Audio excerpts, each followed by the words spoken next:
Hi friends, Nathan here, and today we're talking about how to play the guitar truly beautifully. Now, as guitarists, we spend so much time talking about technique that we can get fixated on technique in and of itself and forget that it's just a means to an end. The end goal is to be able to play our instrument beautifully in a way that makes ourselves and our audience feel something powerful and meaningful from the music we're playing. Now, a lot of that does come from our technique, like we'll be talking about today, but playing beautifully needs to be the focal point that all your technique practice revolves around. Now, two quick things before we get started. First, I want you to leave me a quick comment down below, just letting me know the name of a guitarist that really nails your definition of beautiful playing. Now obviously it should be me, of course, but if it's not, totally fine. You're dead to me, but yeah, no hard feelings. But seriously, I would love to hear some other guitarists who capture this concept of beautiful playing for you. Now finally, if you want to make your own classical or fingerstyle guitar arrangements like I do, make sure you take my free course, Fretboard Freedom, where I teach you how to find and play chords anywhere on the fretboard. It's a perfect place to start if you're new to arranging, or if you've been arranging for a while but you want to up your level of creativity and freedom to explore the entire fretboard in your arrangements. So go to beyondtheguitar.com or follow the link down below for free access. So, playing beautifully. Now, obviously this is a huge concept with so many factors, but if I was to boil it down to its essence, there are three main elements that we're gonna target today: tone, playing legato, and musicality. Now, you can't learn everything that you need to know about these three concepts in one video or even a lifetime of videos, but I'm going to give you actionable tips for each of these that you can incorporate to make a real audible difference in how beautifully you play. Let's start with tone. Now, this one is a little tricky because it's not going to be the same for everybody, nor should it be. Your tone is part of what makes your playing uniquely yours. Your finger anatomy, your guitar, and your technique all come together to form your tone. Now, fingernails do play a huge role as well and bring a ton of tonal advantages with them, but we're not going to touch on that today because I know a lot of you either don't want to grow your nails out or aren't in a position where you can, and you can still get good tone without them. We're talking about the most basic and fundamental part of your technique, literally how you approach and pluck a string.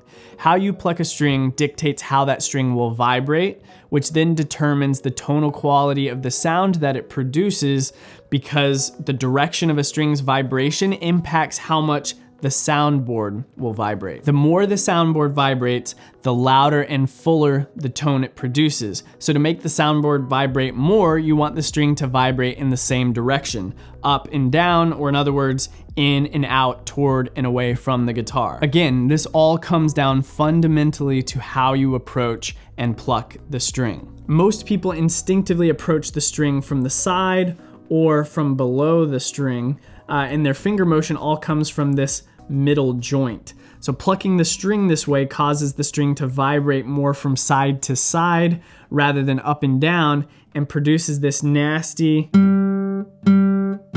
shallow, and tinny tone. Instead, you want your main motion to come from your knuckle all the way up here.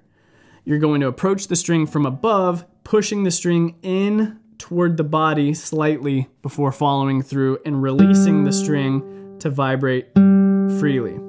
This stroke, if done right, causes the string to vibrate up and down, producing a much nicer tone. So if we compare this nice follow through to this,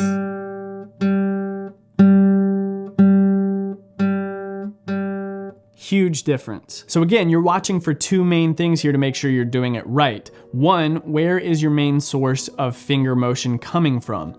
It should be coming from this main knuckle up here rather than this middle joint. So it should look like you're making a fist or you're squeezing something. To get used to this, I recommend exaggerating the motion. So when you pluck the string, your finger should follow through and literally touch your palm.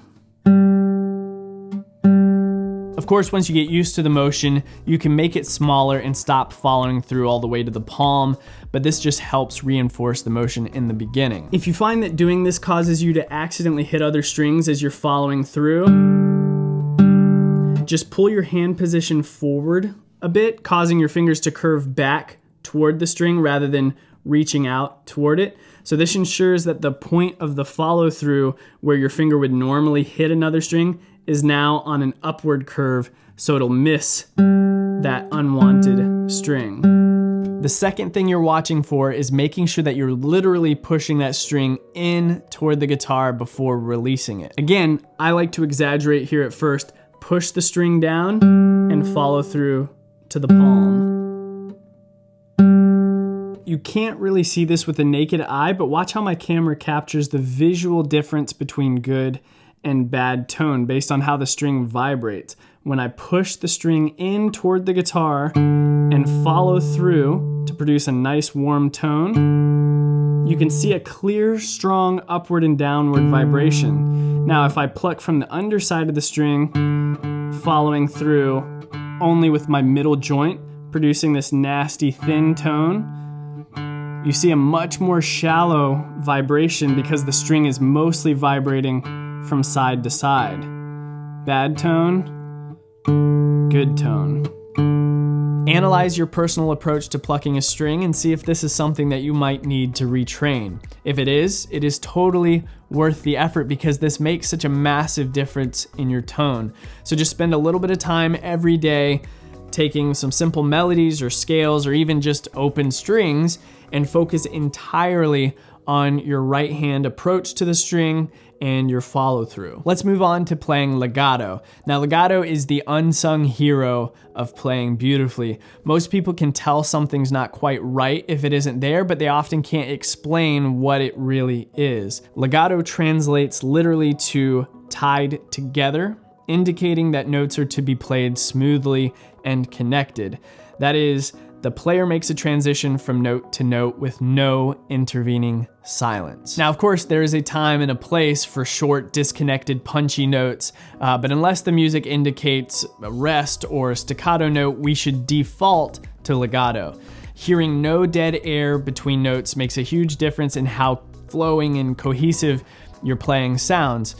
Now, the problem here is true legato is so difficult on the guitar. In our left hand, as soon as we let go of a note, it's gone. In our right hand, as soon as that finger touches the string, it kills the vibration, and again, the note is gone. So we have to strike this perfect balance between our left and right hands to create a truly legato sound. You can't leave contact from the strings too early in the left hand, and you can't make contact too early in the right hand. Playing legato starts with listening. Record yourself and start listening for any unintentional disconnects between notes, no matter how subtle, and ask yourself, is it because I'm lifting my left hand fingers prematurely, or am I preparing to pluck the next note in the right hand and cutting off that vibration by touching the string too early? It's like trying to make a room completely dark. You can cut off 99% of the light in the room, but that one pesky little light on your TV is all that it takes to keep a room from being truly dark. So same with legato, any amount of silence between notes, no matter how small, interrupts the flow of those notes and prevents true legato. So to put this into practice, listen and be intentional about your movements. You can apply this to music you're already playing, or if you're totally new to this, again, you can take simple melodies or scales and focus on holding down those left hand notes until that absolute last instant when you have to move to the next note. And for your right hand, make sure that you're not making contact with the string too early, cutting off the sound of the previous note before playing the next note. Finally, let's talk about musicality. Musicality is the most important element of playing beautifully, but it's also the most ambiguous. There are lots of general guidelines we can follow for musicality and musical expression, like where you should slow down in a phrase or what chord you should use to build tension in a chord progression. but there are rarely absolute rights and wrongs here. To define musicality as simply as possible, it's the part of your playing that goes beyond what notes you're playing and into how you're playing them. And I don't mean how you play them in regard to technique, I mean how you play them in terms of emotional expression. This is what makes your music come alive, and this is where you get to be creative. I could do a whole semester-long course on musicality alone, but I want to start you off with 2 pieces of advice here. Number 1, you have to approach your music with a mindset of musicality.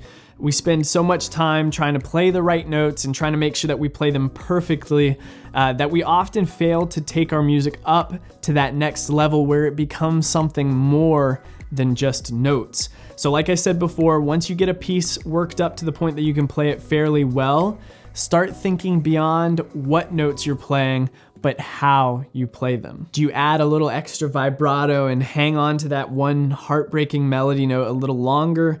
Do you crescendo into this big climactic moment of a piece? What note of a chord do you emphasize to bring out a specific harmony?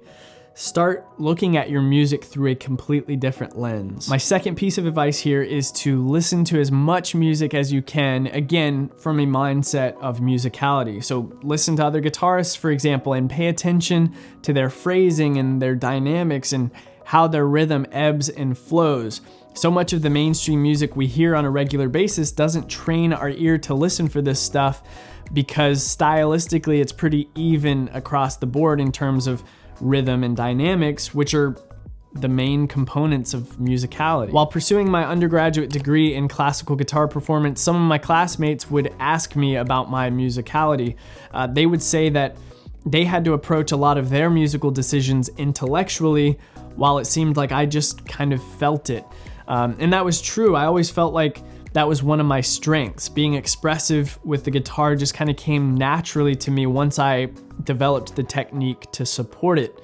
I had an ear for how to bring that emotion out of the music. This isn't to toot my own horn or anything. Some of those classmates could and still do play circles around me, but everybody has their own strengths and weaknesses. But this made me question, why did this musicality come so naturally to me?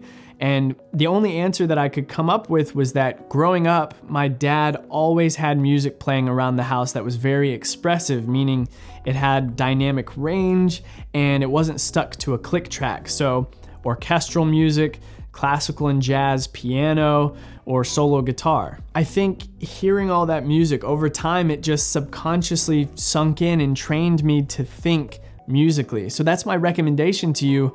Listen to expressive music and pay attention, especially when you're feeling moved in some way. What did that musician do specifically to make you feel that way? Because it's more than just what notes they played, it's how they played them. So pay attention to those things and start incorporating them in your own playing. I hope this all gives you some ideas and inspiration to move further in your journey of playing beautifully. Don't forget, if you want to make your own guitar arrangements, go to beyondtheguitar.com or follow the link down below to take my free course, Fretboard Freedom.